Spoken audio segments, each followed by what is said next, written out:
Good afternoon and welcome back to the first installment of the weekly market analysis of the new year. It is January 6th, 2023, and we're going to just dive right into the markets. So we've had quite a bit of news this week, and obviously the big one today is the non-farm payrolls report, which I am personally still sifting through and trying to digest some of that information. I know that there's a lot on Twitter about that, a lot in the news about the payrolls report, as well as the ISM services PMI. Definitely the ISM services PMI caused a big market reaction. And we'll dive into that in just a minute. But I want to just take a moment and say that you should follow me on Twitter if you don't already, at Mr. J. Thomason. And you can also follow my Substack, which is it's called BeFinanciallyFreeSubstack.com. And the new 2023 relaunch has started. I posted a reactions to the FOMC minutes for premium subscribers, and I will be posting my first weekly digest of 2023 this coming Sunday, so you can look forward to that. So make sure you subscribe if you have not yet, and we'll take a look at the markets now. So if we just take a look starting at the S&P 500, so a couple of just key points to make. If we just go to a 1 hour chart, you can really, I had this white line, I should delete that. That white line was because I pre-marked almost a month ago, the CPI, the non-farm payrolls date, which is today, for the December report. And then next week also, which has the CPI report, which is actually on Thursday the 12th. I think I originally had it on the 10th, but it's actually on the 12th. So what's really interesting is when you look at the 1 hour chart, maybe a better thing to do would be look at the 1 minute chart. So on the 1 minute chart, you can kind of see on the left side of my screen, the non-farm payrolls report was released at 8:30 in the morning New York time, and the markets really bought it right at the beginning, and then it kind of sold off for a few minutes right after that, and then came right back up, and we traded up going into the open, and into the first few minutes of the New York Open, and then we sold almost all the way back down to where we were prior to the non-farm payrolls report, and then started to come back up a bit. But then what really triggered the next market reaction was at 10 a.m. Eastern time. I'm on the Pacific, or on the West Coast, so Pacific time zone, so it's a little confusing sometimes to say times, so I apologize for that. But at 7 a.m., the ISM services PMI came out, and for the first time in a really long time, the ISM services PMI came in at below 50, and so I actually think this is going to be a little bit messy. I apologize, but I have some charts that I wanted to show. These are some charts that I use for my data. So if you actually look, you can ignore all this other noise. Putting in the ISM non-manufacturing PMI along with the previous release earlier this week of the manufacturing PMI. So non-manufacturing, that's services. You can actually see, so the last releases in the manufacturing PMI have been below 50, which 50 is kind of that pivot line for whether or not we're in contraction, which typically, people will conflate contraction with recession. Not necessarily, but it obviously can be a leading indicator for that. And we obviously went deeper into contraction. The really big surprise was the services PMI, which on the previous month we were still above the 5-year pre-COVID trend. And then it turns out that this time we printed below 50 at 49.6. So just a really, really big change compared to last time. And so that really sparked the markets, and we basically were buying, other than one kind of sideways period of time during the morning, we just basically were up, just steadily up the whole day. Conversely, on the DXY, if we go on those same time frames, you can see that we had the initial sell down on the on the payrolls report, which the reason why, by the way, the payrolls report caused that reaction was because one of the items that the Fed has been talking about and the Fed has been concerned about is wages staying hot. And the weekly, if I go back to let me see if I could pull this up really quick. I apologize, I didn't think about doing this yet or earlier.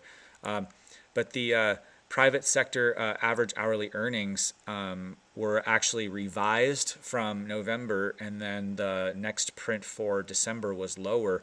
And so we are actually below now the target federal funds rate, still above trend on hourly earnings. Nominal employee compensation is down and is below the pre-COVID trend. So that's actually a big win. Aggregate weekly payrolls are also down, and that is also a big deal. And so that's why we got that sell off in the dollar and the big move up initially on equities. And then we kind of started to rally, and I actually suspected early on that because there is actually still quite a bit of hawkish information in the payrolls report. So I actually thought, well, it's still pretty hawkish, so this might get retraced, and it was. And then literally on the DXY, you can see this here. As soon as that services PMI came in, it was just a dramatic sell-off. And this is obviously looking at it from a 1-minute chart. We were down, let's see, what was our total? We were down over 1% today on the DXY. S&P was up over 2%. The NASDAQ close to 3% up. The Dow also up pretty high, over 2%. The Russell over 2%. The Russell having a bit of a breakout. I'm going to adjust this trend line. If I adjust this trend line right there, it is a breakout from the trend line resistance. So that's something to note that I definitely want to be aware of. The Dow, no significant levels breached on the Dow, just kind of sideways after the Dow has recovered pretty remarkably on the end of 2022 bounce. The NASDAQ is kind of the warning sign now. The NASDAQ is still much closer to its bottom than it is to the top of this bounce from the summer. Unlike the other equity indices, actually, as you see, we bounced up a lot higher, and then we're about halfway between the low from October and the high from August. But the NASDAQ still lagging, and that's because I think, like many others, that the tech bubble is unwinding, and that's why tech is going to underperform. And today, I just want to note that tech was outperforming, and that's basically all of 2022. I posted this on Twitter earlier, but the tweet there was a typo in the tweet, so I don't know if the message got out really, but all of 2022, when we were selling off in this bear market, on the rallies, every rally that we had, the NASDAQ outperformed on the rally or on the bounce.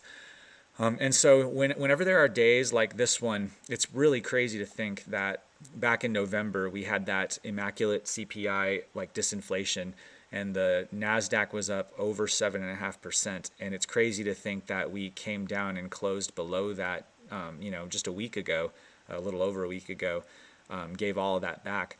And even on this, I mean, we're still down really low, but the NASDAQ is outperforming on this bounce. But the NASDAQ is bouncing into a trend line resistance from what appears to be, for now, and I actually had this drawn, but it wasn't darkened previously, but the NASDAQ looks like it's testing the underside of this bear flag, what looks like a bear flag. I'm not, it may not be. That's why you can't be married to your trend lines. You have to be willing to adjust if the market is showing you that you need to adjust.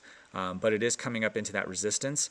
And there are actually a lot of indicators showing that this move actually took, not just on the NASDAQ, but even on the S&P and then lots of in the other equity indices, that there is a considerable overbought signal that has happened just on this move alone. So what'll be interesting is whether or not we get follow through on Monday. And what I'm actually forecasting, and this could be totally wrong, so I may eat my words on this, but what could happen next week is on Monday on the open, we are gapping up and actually like moving up early in the day, but it could get sold off And I'm not saying it's going to engulf or anything like that, but it could. I'm just saying, like, after you get a move like this, you have to be aware of price to come off a little bit, even if coming into the next trading day it does gap up. So you just have to be aware of that.